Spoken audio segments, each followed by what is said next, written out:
Well, hello, Sandy. Amy, good morning. We have a You guest. brought a you brought a guest today. I'm so excited. Very excited, and we'll let Bev introduce herself, and I'll just put a teaser in there and say Bev is my wonder twin, but we'll put that post in our notes, and we'll stick to the topic at hand. So our guest today, very exciting. We are going to hear from Bev Young, and she'll give us her bio, give us some background on her, and we're going to talk about diversity, equity, and inclusion in healthcare. And first, Bev, you introduce yourself so our listeners can hear about you and your background. Hey, well, my name is Bev Young, and I work for Frankfurt Regional Medical Center. I'm the Vice President of Human Resources here. I've been doing this for about 34 years now. I have a dual master's from Webster University, and Sandy and I go way back to our childhood days. So I was just thrilled when I was asked to speak today. I was like, of course, naturally I would do it. Our diversity and equity inclusion, our hospital has done these things for many, many years, and it's at the forefront right now for healthcare, but it has been for HCA, which HCA is the largest for-profit healthcare company in the United States. They own about 170 hospitals, but they also own tons of surgical centers and private offices and things like that throughout the country. And we even own some hospitals overseas now. So but it's a great company to work for, and they really lead the way in a lot of these DEI efforts. And it's becoming more and more important for us to look at these things as it's now also a Joint Commission requirement. So any hospital, which all hospitals are accredited by the Joint Commission, extremely important for us to continue our work in this area. So, And a little background on when I said, "Oh gosh, Bev, you've got to come and talk to our listeners and on our podcast." Bev and I were walking on the Vegas Strip, and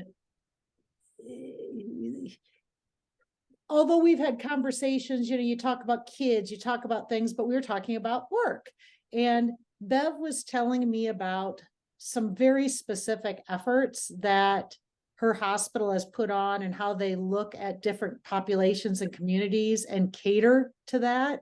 And the passion that Bev spoke of and the impact that it brought, I'm like, wow, the fire was there, Bev. And I'm like, okay, I can't wait to share this. So maybe, to talk about the problem, we all know the buzzwords. I was talking to Amy about the words and how they become part of the protocol, but share with us those stories, or share maybe that story of that project where you went into the community and how you were very specific to their population needs and then applied the DEI to that. so diversity, equity, inclusion. We used to call it just cultural diversity, but we know it's so much more today than just about culture, right? And it's about making people and feel included. And looking at diversity from a wide range of things, not just the color of people's skin, but religious background, the kind of culture they come from. We even have a culture of poverty that we look at. So really looking at just the total picture of the human race, of all the different populations we serve and the different backgrounds and things that they bring in, not just as patients, but as our community, and things that we need to make sure that we're able to take care of when they come here for care. So one thing that we looked at, so I partnered with Tyree Buchanan, and Tyree and his brothers at Kentucky State University. Kentucky State is a historically Black college. We call them HBCUs. And there's several of these HBCUs across the United States, right? And so Kentucky State is a historically Black college, and they had a sister, the fraternity had a sister that was in one of their sororities that had breast cancer. And so last year they invited us to the event for the first time, and they said, hey, Bev, would you be able to come and bring us some educational things regarding breast cancer? And we're going to have this walk run for the community, and we're going to have a fundraiser. And, they gave a few nursing scholarships and that sort of thing. So when I went, I thought, there's so many more things that affect people of color than just breast cancer when we talk about healthcare disparities and things they're genetically inclined to. It's so much more. They're much more genetically inclined to get things like hypertension, diabetes. There's many different types of cancers as well, like prostate cancer, of course, breast cancer. There's higher risk in mortality for infant deaths and even maternal deaths when they deliver babies. I mean, there's just so many more things they're just genetically pre-inclined to get. And so I said, let's take more education than just breast cancer there. So I took some nursing students with me. We did blood pressures. We took a lot of other materials with us then about hypertension, diabetes, all these things. Kyrie looked at me, he was like, this is awesome. This is great. So the very next year, this last August, we held an event at KSU and we called it a Healthy KSU. They completely changed the focus of the day based on kind of what we had done together. And so we called it a Healthy KSU. They had the 5K, 5 walk run, but we also brought in tons of information. We brought our entire healthcare team there. We had physicians with us. We had board members with us. And we really tried to look at all the different, again, aspects of what affects this population. We even did things like Stop the Bleed. We have classes, and we know that people of color in some of our Black neighborhoods and things like that, they're more inclined to some of the violence, gun violence and things like that. And we know if we can stop a bleed, we can save a life. And so we've assigned a lot of people for classes, but we just had a ton of different educational topics, screenings for them. We even had the wound care center there to do foot screenings. We know a lot of folks with diabetes have problems with wound care, and so we know to check these things. And so we did find several of members that came in of this population came in and they hadn't received health care. They found out for the first time they'd had hypertension or that they had some of these pre-existing conditions. So it was a great day. We had a lot of participation. We did over 200 screens that day. And really it was a community involvement. We had the fire department there, the police department, and really trying to break down barriers. We talk about healthcare disparity. Some of it is a trust issue with our people of color and coming into our hospitals. In our community, we're 85% white. And so there's also this trust factor of getting them to trust what we're going to do with them and that we're going to actually help them in some way. And so getting out there into the community and being among these people, it was just a wonderful, wonderful day. We had a lot of great experiences and we're able to break down those barriers, So that was basically what that day was about. And Tyree and I we met with our division office this last week. Our next event is going to be at TSU in Nashville. It's another historically Black college. And there in Nashville, we have several other HCA facilities as well as our corporate office. So we're going to start there next. And so we didn't just deal with some of these medical, I should say not just, we also included things like men's mental health. We know along with this population of young Black men, there's a higher risk of suicide. And so he had a young man's mental health, seminar the night before. We had our Healthy KSU event and very well attended. He went to the coaches, the athletic department, got all the basketball team, the football team, a lot of the players there. They brought their friends to really have a great audience, to talk to about these things. And like I said, now we're taking this to TSU. I'm really excited. And after this, we're expecting this to go nationwide. And so I'm just really excited about this because it's a way that we can touch this population. We feel like now's our time.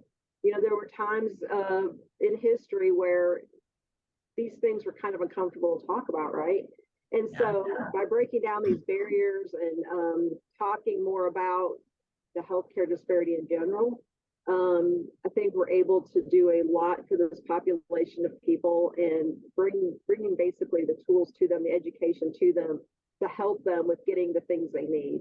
One thing we're going to see when we get out there is there's a lot of people that still don't have healthcare coverage. And that's the reason why a lot of people don't get care is the lack of healthcare. So we're going to be bringing also information. Okay, so if you don't have healthcare, these are some things that we can get you signed up for, right? So that you can receive care. You talk about trust, Bev, and then you talk about your partner, you said, is uh within Tyree. Okay. And I probably should know this. It's just like I'm in a different part of the world. But how important is it to have a trusted partner to go into those communities and whatever the population is to break down that border of the 85% that's in the hospital system. So are you finding more partners as you go into Nashville and the other environments to So the thing is, trying to get into historically black college, at least locally, has been very difficult. In that I have a very white face, and you go in to this population, and again, it's a historically black college, so it's a lot of people of color. And when you go in there, again, there's a trust issue. Is she telling me the truth? Can I really trust this space? So I've had Tyree help me get acquainted with people, introduce me to people. Now I've been to health fairs, there are job fairs, there are lots of different things. And now the students know me. They're like, "Hey, Bev," and they're coming over asking me questions, and it's become very interactive. And we're creating internships. I'm also trying to increase the number of people of color we hire in. And so that's been very exciting. HCA has a goal for all of us, and we want to change what our leadership population looks like. We want 35% of people of color in leadership positions within HCA.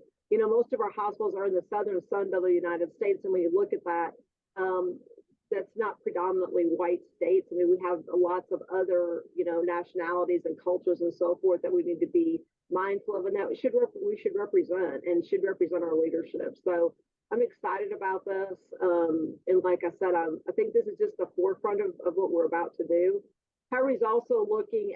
We do this thing called Brave Conversations here at work. And so what I've done is I've tapped into some of our people of color, in particular, some of our nurses that are well spoken. And I've asked them tough questions. We had the Breonna Taylor shootings that happened here in Louisville, Kentucky. And when that happened, there was a lot of controversy. There was a lot of fear, a lot of anger, just a lot of emotion around that whole thing. And of course, that went along with the George Floyd killing up in Minnesota. So there was a lot of people wanted to talk about it, and I think giving them the I guess the forum to do that, kind of giving them the stage that, hey, let's talk through these things. right? It helps gain a better understanding and not being afraid to ask questions, but to have people that were willing to, come and talk about things with our staff, and then for it to be a free space to ask questions back and forth. I think it was really That's awesome. it's really, really good. Yeah. So we're going to continue these brave conversations. Tyree's going to come in again and try to open it up even further. And then we post these videos. Not only do we have these sessions, but we post them out there for all the staff to see. And I think it's important. And some of the staff saw, there's some things that we asked our Black nurses, like, what was it like when you grew up? What was it like? And we have one named Ginger Staten that is an elder nurse, and she said, I remember in Kentucky when I was a little girl, I couldn't go into the movie theaters. I had to go to the back entrance up the side, and we could sit up in the balcony, but we weren't allowed to sit anywhere down by the stage. Wow. But if you ask what about going into a restaurant, they had to use the back door and sit in the back of the restaurant. They weren't allowed to sit up at the counters or by the front at all. So, hearing these things, it's like, wow, you can't imagine what it must have been like to grow up during this time frame, right? We've come so far, but we still have so far to go. And so that's why we say the time is now to really start with this education and get out there to make a difference. I'm very excited about this, and I love it. Bev, you mentioned these brave conversations.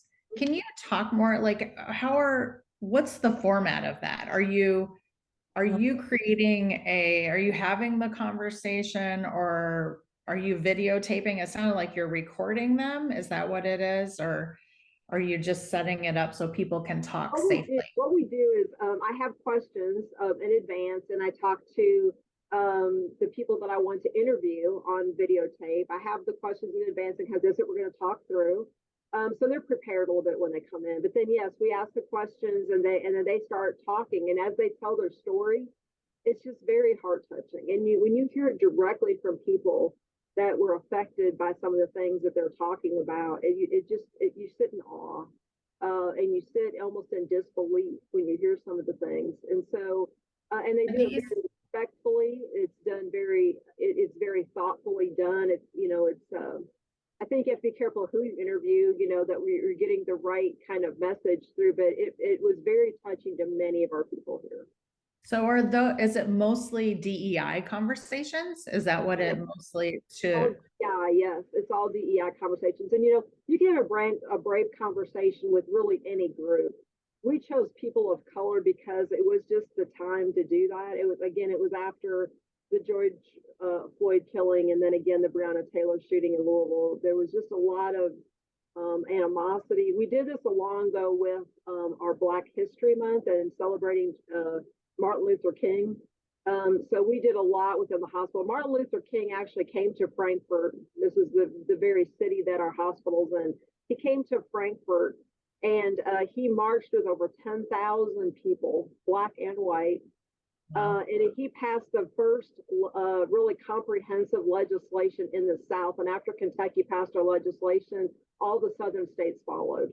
And so a lot of people don't even, we weren't around or weren't around during that time frame. And so they are just amazed. It's like, he was in Frankfurt, really? So I showed the video of it. You can get a lot of these videos out there through a lot of the learning channels. Okay. And have a videotape, so you can actually go online and find these videos of them here marching in Frankfurt. You can find all the history of all these things, but it's so interesting. And so, like I said, we touched on all these things really, and this was kind of the start of it, was Martin Luther King Day, Black History Month, and then we kind of fell into lots of other conversations and things from there. So, Oh, go ahead, Amy. okay, sorry, Sandy. I'm like, I so want to talk about this. I love this topic. So you're talking about the Black community and how you're reaching out to HBCUs and all. Is there plans to expand the program? Because you've also touched on other groups that are marginalized. And Frankfurt was the very first.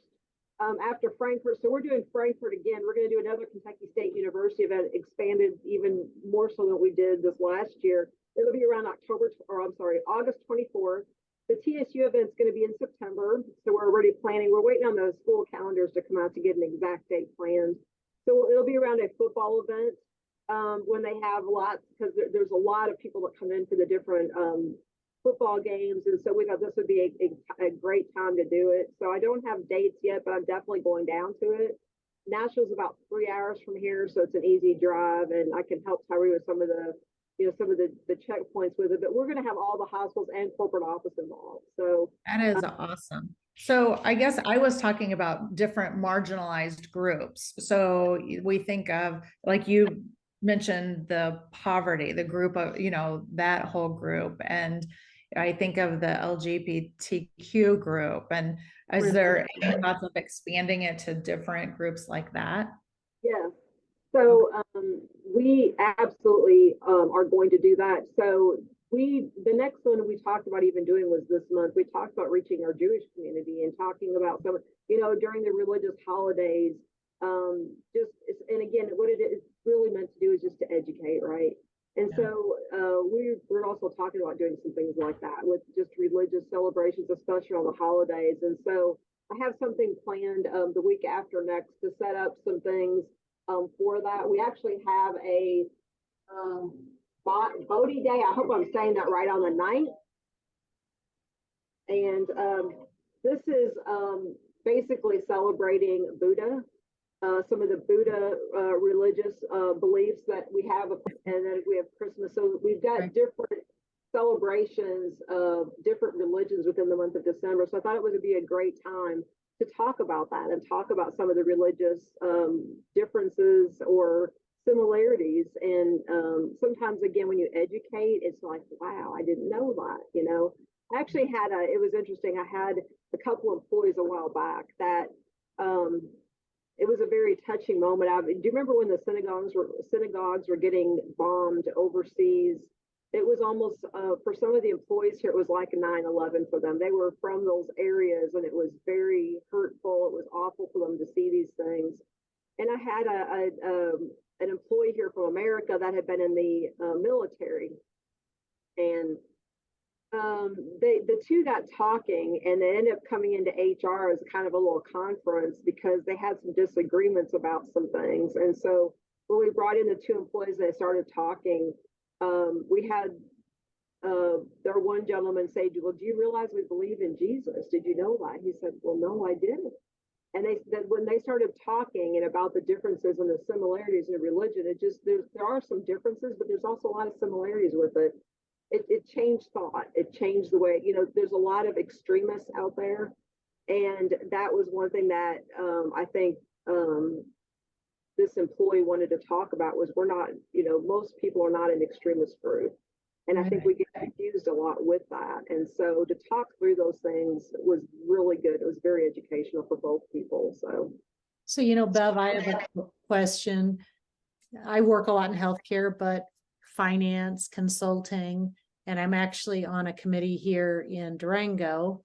And I will tell you, my experience in 30 years is not always working with hospitals that are as outgoing as your wonderful hospital is. It's a lot of protection of themselves. Like what I see more of is we're going to do a few token things to make us look good, right? And then we're going to do the best once people come in our doors. Okay. And again, that's kind of a general observation, but the reason I bring that up is as a community, and our listeners all live in different communities that maybe have different forms of outreach, that they do put on a 5K, but they don't take it to the next level. Or me working with the hospital system that's kind of protecting their turf a little bit. So what can I do or we do to find extensions to that outreach and try to do similar things in our communities? Do we talk to the HR person? Do we talk to the board members? I mean, where do we go? How do we do this? You have to get buy-in with this, and if you don't find people that are passionate about it, that really want to make a difference, it doesn't seem to go anywhere. It's really easy for us to talk about these things, but and we can't imagine what it's like to be in somebody else's shoes. I talk all the time. I can't imagine being a person of color in America today, and what that life is like, because we aren't people of color and we don't know what they go through on a daily basis. And so I think that's the biggest thing, is trying to find people that are passionate with it, people that want to make a difference. But setting up something like this and getting out there and among other people in your community, I think is huge. And that when you come together and you start feeling that come together, it changes things. It changes the way you look at somebody else. It changes the way you react and how you do business with them. And it opens up the door. It opens up the door, right? And that's what all this is about, really, is trying to open that door up and trying to get to a different level of communication, of education, all those things that we want to do to make life better.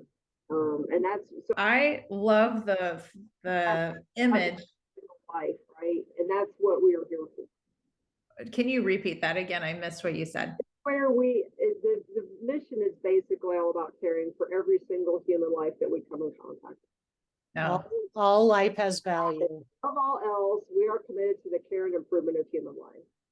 I love that. That's beautiful. When you look at that, that means every human life. It doesn't matter where you come from, doesn't matter what your background is, doesn't matter what your echo status is, doesn't matter. Every human life, we're all human. I always say, if Amy and I, in different podcasts, we talk about when you can have a constructive conversation, when to engage in a conversation that might be a debate, right? And when not to. And I always start with the premise in my mind of, hey, if we can agree that all life has equal value, we have a platform for conversation and we're open. But if somebody doesn't have that belief, they think for whatever reason, another life doesn't share the same value, we've got nothing to talk about, because we're never going to be able to build on that conversation until we start with that as a beginning point. Yeah, that's great. I loved your comment, Bev, about just open the door to the community. Like, that's a great visualization for all of us to put that I in it, of opening the door and welcoming anybody who wants to engage, anybody who wants to receive care, anybody who wants to be part of the care team. Like it's all about just being welcoming.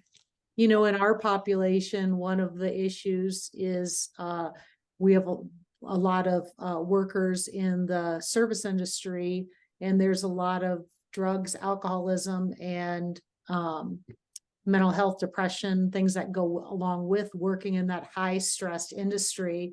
And there have been some really good outreach that now we have had some turnover in the hospital, but the outreach, again, back to people who have passion that say, this is an issue.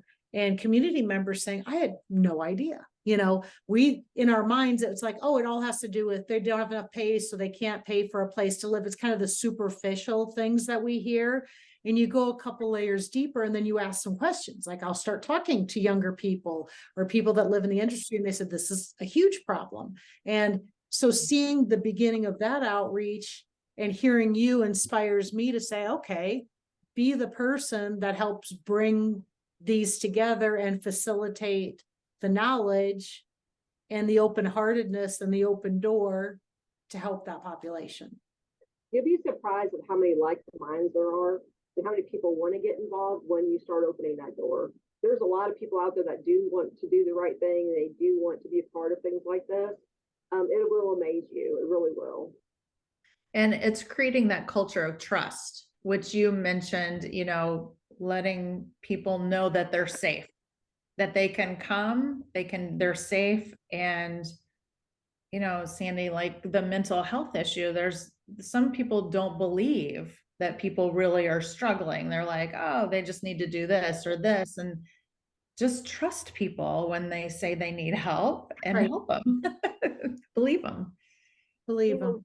There's such a stigma too, and it's something hard for people to admit they even have. You know, Sandy and I have talked. You know, I've got mental health issues in my family. I don't know a family that really doesn't. There seems to be some families that suffer from many things like depression or even substance abuses, alcoholism, drugs. There's just all kinds of different things that affect us.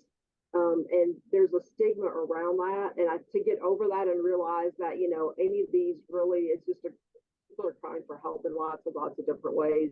And to reach that open hand out to extend to say, I want to help you, you know, no matter what that is, no matter what it is. Right.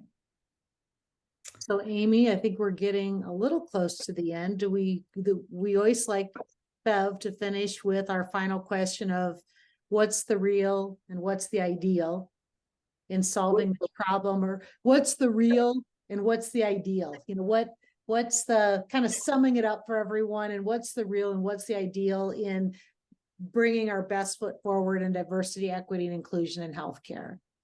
So, you know, there is a lot of with healthcare, we do have a lot of adversity. There is a huge disparity in healthcare that we all need to deal with. And we're going to be we're starting now to look at all of our metrics, something that we have at our fingertips every day. Look at who are our frequent flyers, who come in a lot with the same conditions. Are they getting the help? Are they getting the medication they need? Are they getting resources that we all think that we have, but are they using them? Are they able to utilize them? Do they have health care? So, you know, the reality is there's a huge healthcare disparity, and we've got to tackle it. We've got to take minor steps. The American Hospital Association actually has a great survey right now. We're participating in it. And it asks all these different questions from your leadership, content, to your policies and procedures, you know, even things like dress code. We don't even think about this, but you think about dress code and the Crown Act, where we want people to be able to wear their natural hair. So there's so many things to look at. Just take baby steps. Take baby steps toward this, but you're going to make a difference over time. And so that's what we're doing with our survey with the American Hospital Association. Is I've got it all, and there's different levers that you can sign up for and look at, and then try to work on those. And that's what we're working on right now. We're trying to look at where would we make the biggest significant difference the quickest. And so we're looking at our numbers. We're trying to see kind of where we can affect things the most.